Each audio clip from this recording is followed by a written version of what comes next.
Saat ini betapa banyak informasi yang menyesatkan untuk para guru, pelajar, dan orang tua. Itulah mengapa channel ini dibuat sebagai sumber informasi pendidikan yang terkini, terpercaya, dan pastinya mencerdaskan.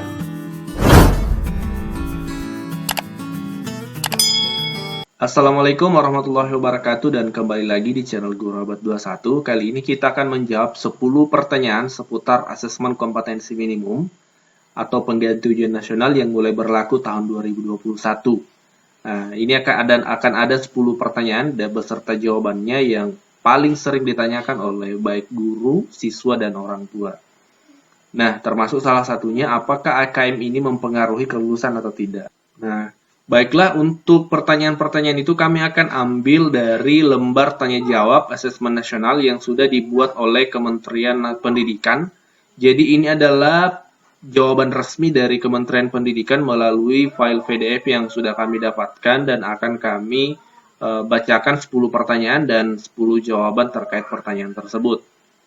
Yang pertama adalah, apa itu asesmen nasional? Asesmen nasional adalah program penilaian terhadap mutu setiap sekolah, madrasah, dan program kesetaraan pada jenjang dasar dan menengah. Jadi, asesmen nasional ini mengukur mutu sekolah, madrasah ya, dan program kesetaraan, bukan mengukur mutu siswa-siswa di sekolah. Jadi sekali lagi yang diukur adalah mutu dari sekolah, bukan siswanya. Berbeda dengan ujian nasional, itu mengukur nilai atau capaian dari masing-masing individu siswa.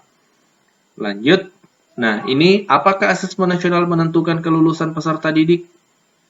Tidak. Jawabannya tidak. Asesmen nasional tidak menentukan kelulusan. Asesmen nasional diberikan kepada murid bukan di akhir jenjang satuan pendidikan. Asesmen nasional juga tidak digunakan untuk menilai peserta didik yang menjadi peserta asesmen. Jadi bukan menjadi penentu kelulusan karena memang tidak dilaksanakan di akhir jenjang, tapi di pertengahan jenjang di kelas 5, 8, dan 11.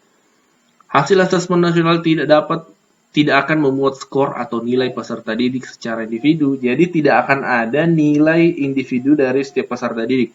Misalnya ada 20 siswa yang mengikuti AKM, maka 20 itu bukan berarti masing-masing akan dapat nilai, tidak seperti itu. Kita lanjut.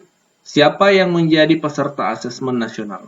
Asesmen nasional akan diikuti oleh seluruh satuan pendidikan tingkat dasar dan menengah di Indonesia, serta program kesetaraan yang dikelola oleh PKBM. Jadi semua sekolah di Indonesia dasar dan menengah akan mengikuti AKM ini. Di tiap satuan pendidikan, asesmen nasional akan diikuti oleh sebagian peserta didik kelas 5, 8, dan 11 yang dipilih secara acak oleh pemerintah. Baik, kita lanjut. Mengapa asesmen nasional hanya diikuti oleh sebagian murid? Jawabannya, hal ini terkait dengan tujuan dan fungsi asesmen nasional. Asesmen nasional tidak digunakan untuk menentukan kelulusan, menilai prestasi murid sebagai seorang individu. Evaluasi hasil belajar setiap individu murid menjadi kewenangan pendidik. Pemerintah melalui asesmen nasional melakukan evaluasi sistem. Asesmen nasional merupakan cara untuk memotret dan memetakan mutu sekolah dan sistem pendidikan secara keseluruhan. Oleh karena itu, tidak semua murid perlu menjadi peserta dalam asesmen nasional. Yang diperlukan adalah informasi dari sampel yang mewakili populasi murid di setiap sekolah pada jenjang kelas yang menjadi target dari asesmen nasional. Jadi karena memang ini adalah bukan tujuannya sekali lagi untuk menilai individu siswa, tapi ini adalah untuk menilai mutu dari sekolah yang nantinya akan dilakukan pemetaan. Sehingga nilai dari sampling itu, sampel yang diambil dari sebagian siswa, itu sudah mewakili nilai yang ada di sekolah tersebut. Jadi makanya hanya digunakan sistem sampel, tidak semua siswa mengikutinya.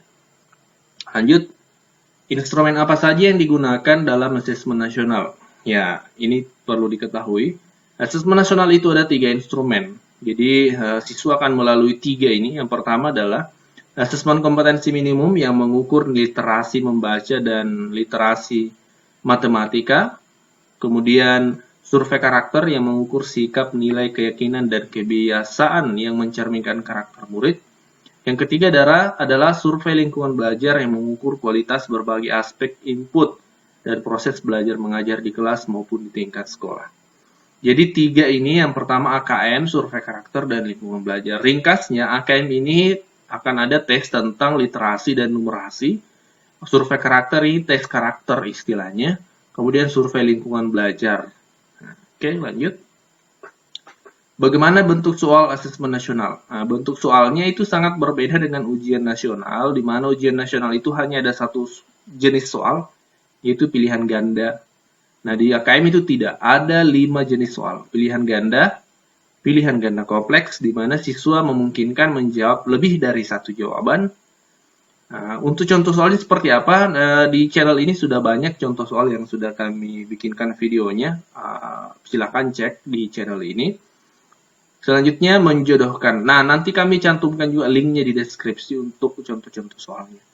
Selanjutnya menjodohkan. Ya, jadi ada juga mencocokkan antara di dalam soal AKM ini. Kemudian isian singkat dan uraian. Selanjutnya, berapa banyak soal yang akan dikerjakan murid saat AKM? Murid kelas 5 akan mengerjakan 30 soal untuk masing-masing literasi dan numerasi. Sedangkan murid kelas 8 dan 11 akan mengerjakan 36 soal. Jadi untuk jenjang SD, kelas 5 itu 30 soal. Kemudian SMP dan SMA itu 36 soal. Apakah soal AKM untuk peminatan IPA, IPS, Bahasa, dan Agama berbeda? Apakah seperti soal ujian nasional pembagian porsinya? Nah, ini untuk anak-anak SMA. Jawabannya adalah tidak. AKM mengukur kompetensi mendasar yang perlu dipelajari semua murid tanpa membedakan peminatannya.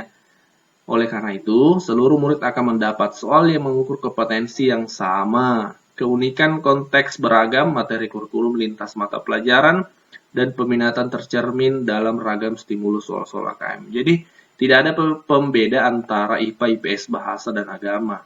Semua akan sama. Soalnya seperti itu, sama kompetensi yang diukur itu sama, yaitu literasi dan numerasi. Lanjut, apakah asesmen nasional wajib diikuti oleh seluruh satuan pendidikan di seluruh Indonesia? Jawabannya adalah iya. Jadi semua sekolah, baik madrasah maupun sekolah, harus ikut.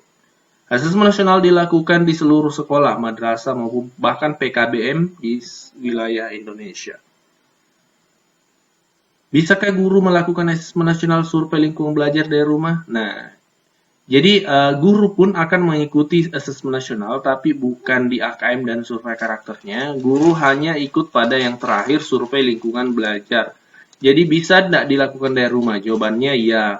Pengisian survei lingkungan belajar secara daring dapat dilakukan dari mana saja sepanjang terdapat akses internet.